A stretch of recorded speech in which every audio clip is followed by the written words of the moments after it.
اعوذ باللہ من الشیطان الرجیم بسم اللہ الرحمن الرحیم اولئک الذین اشتروا الضلالۃ بالہدی، یہ وہ لوگ ہیں جنہوں نے ہدایت کے بدلے گمراہی خرید لی ہے۔ اب بے کا لفظ عربی زبان میں ہے بیچنا، اور شرع دونوں معنی دے گا، یعنی خریدنا اور بیچنا۔ اب وہی خریدے گا اور بیچے گا جس کے پاس کوئی چیز ہے، یعنی چیزوں کا مبادلہ ہونا، تبادلہ کر لینا، ایک چیز دے کے دوسری خرید لینا۔ جیسے ہدایت کے بدلے انہوں نے گمراہی خرید لی۔ تو پرانے زمانے میں کیا ہوتا تھا؟ بارٹر سسٹم تھا کہ ایک چیز اگر کسی کے پاس ہے تو وہ اس کو دے کے اپنی ضرورت کی دوسری چیز دوسرے بندے سے خرید لیتا تھا۔ اسی طرح اللہ تعالیٰ قرآن پاک میں آگے سورہ بقرہ کی آیت نمبر 206 میں فرماتا ہے کہ لوگوں میں کچھ ایسے بھی ہیں جو اپنی جانوں کو بیچتے ہیں اللہ کی رضا کے لیے، تن من دھن سے اللہ کی رضا کے طالب ہیں، جو اللہ نے دیا ہے صرف کرتے ہیں، اللہ کو راضی کرنے کے لیے قربانی دیتے ہیں۔ پھر ایک اور جگہ پر اللہ تعالیٰ آگے فرماتا ہے سورہ توبہ کی آیت نمبر 111 میں کہ اللہ تعالیٰ نے خرید لی ہیں اہل ایمان سے ان کی جانیں بھی اور ان کا مال بھی، اس کے بدلے کہ ان کے لیے جنت ہے۔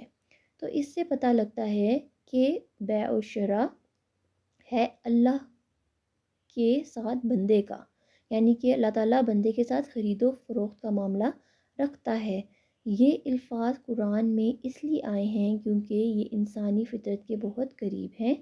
تجارت کا لفظ ہر شخص بآسانی سمجھ سکتا ہے، اللہ تعالیٰ نے آسان الفاظ میں سمجھایا ہے اس کی مثال دے کر۔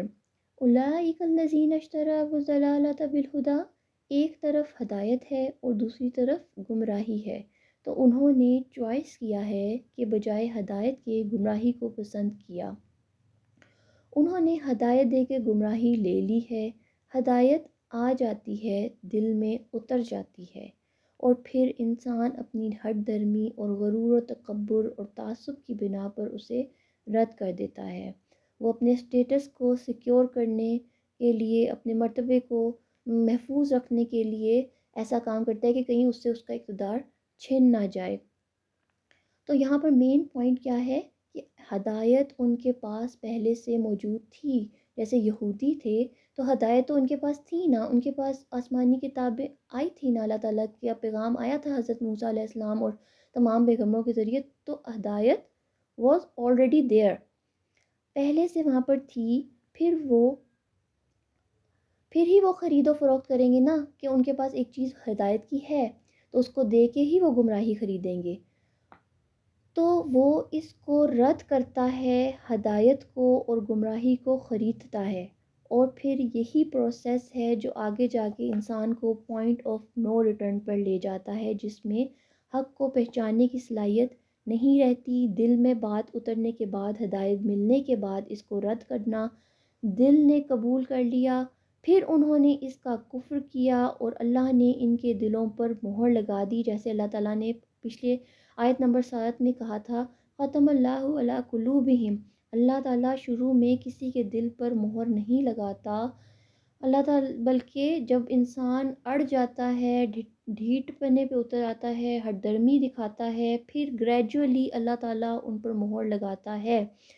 اب آگے آ رہا ہے فما ربحت تجارتہم وما کانوا مہتدین، ان کے لیے نفع بخش نہیں ہے یہ سودا، اور یہ ہرگز صحیح راستے پر نہیں ہے۔ اب رابحت کا کیا میننگ ہے؟ کہ گرو ہونا، بڑھنا، اضافہ ہونا۔ جو چیز حرام ذریعے سے اضافہ کرے، بڑھے، وہ حرام، وہ رابحت ہے، ٹھیک ہے۔